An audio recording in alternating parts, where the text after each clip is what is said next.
2, 3. Jerry Brown here with Jerry Brown Travels. Lori here. Hey Lori, do you think it's possible to get a rental in the Lake Chapala area for $350 a month? Well, you're the one who do the research. You should tell them about that. Okay, I'm going to give you the update on what the rental market is here in Ajijic, Lake Chapala, and the surrounding areas of this area here. So let's get into it. What are you going to do?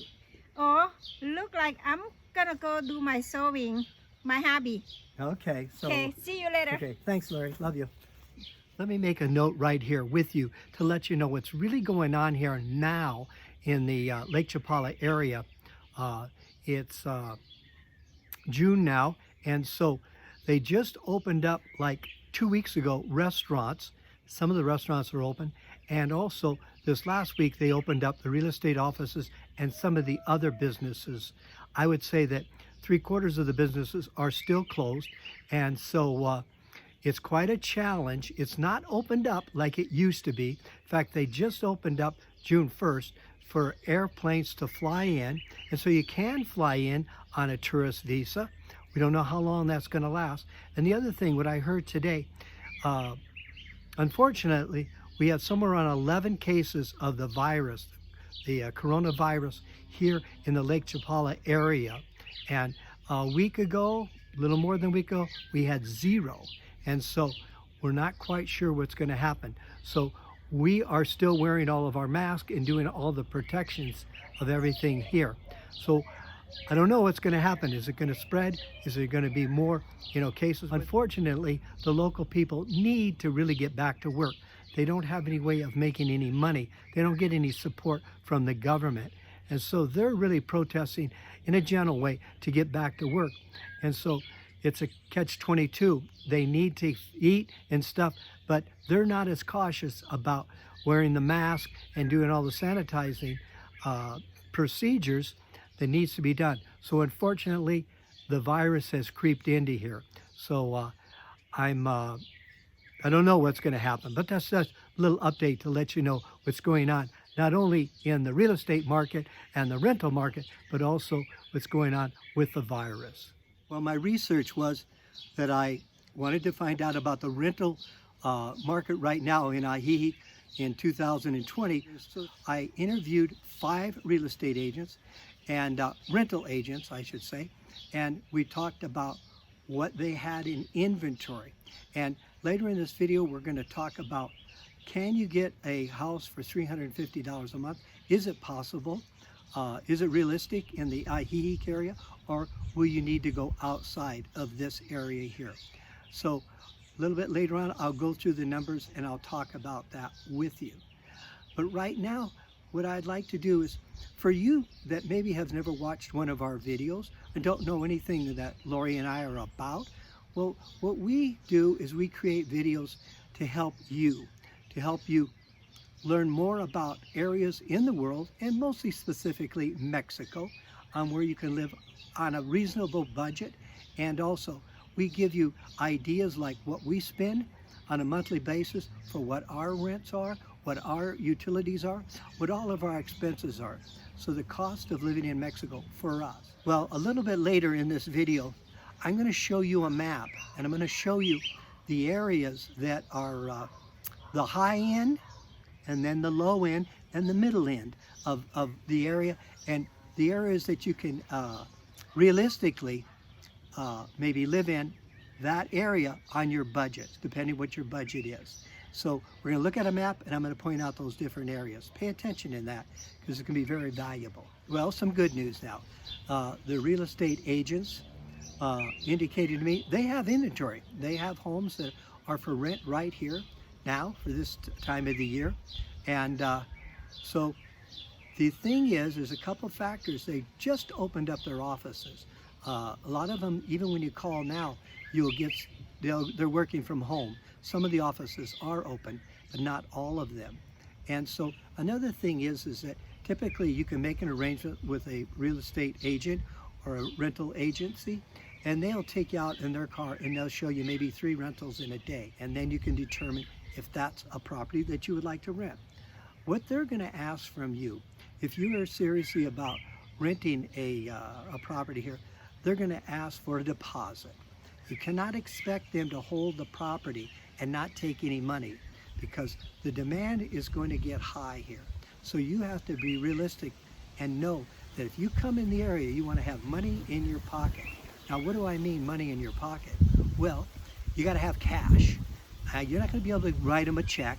You're not going to be able to probably use a credit card. So you want to have enough money that you'll turn into pesos and you will be able to give them the proper amounts. Okay, now what are those proper amounts? So you are ready to sign the lease, and so they're going to ask for the first month, the last month, and a cleaning deposit. So usually it's going to be the first month's rent, the last month's rent, and then half of one of the rentals for the cleaning deposit. And they'll maybe ask for another deposit for the utility. Most of the rentals will include your internet service, your telephone, and probably your television service like that. One of the other things that the real estate agents talked about was that right now they have the inventory, but this winter they're saying they're not going to have the inventory. A lot of people want those winter months. What I mean by the winter months, that's going to be December, January, February, March, April, in there, that it's going to be very, very, very difficult to be able to get a rental during that period. They're just not happening. This area is becoming so popular, and there aren't that many homes that are renting them out. So that may be a challenge. So if you're really serious and you want to lock in a year lease, then that would be something you may want to do.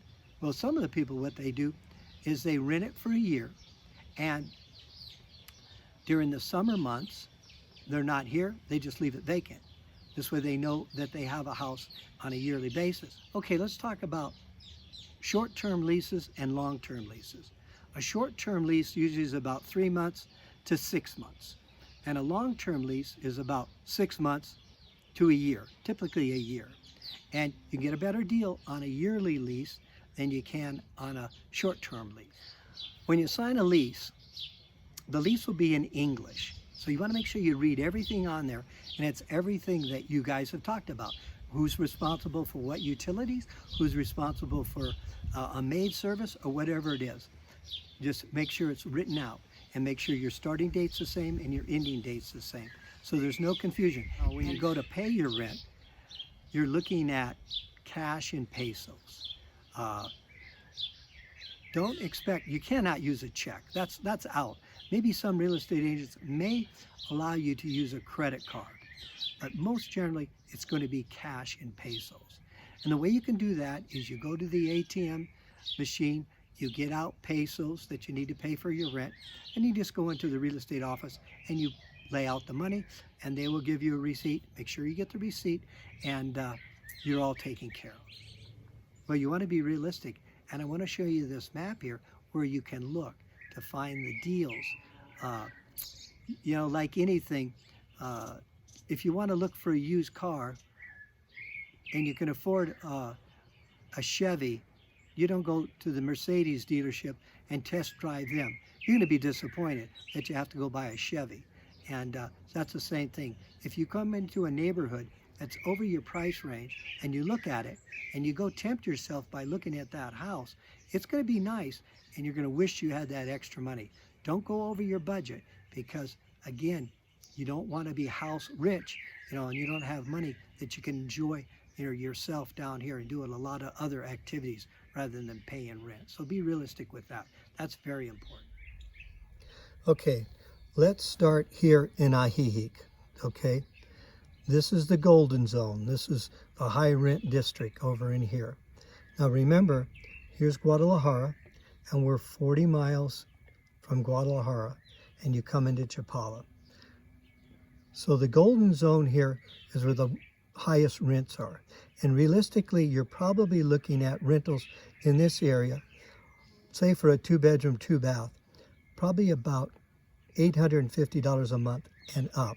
And that would be more on an American standard type of a living, where you have all of your utilities, internet, and cable television and everything. Possibly even a pool area and recreational area on property.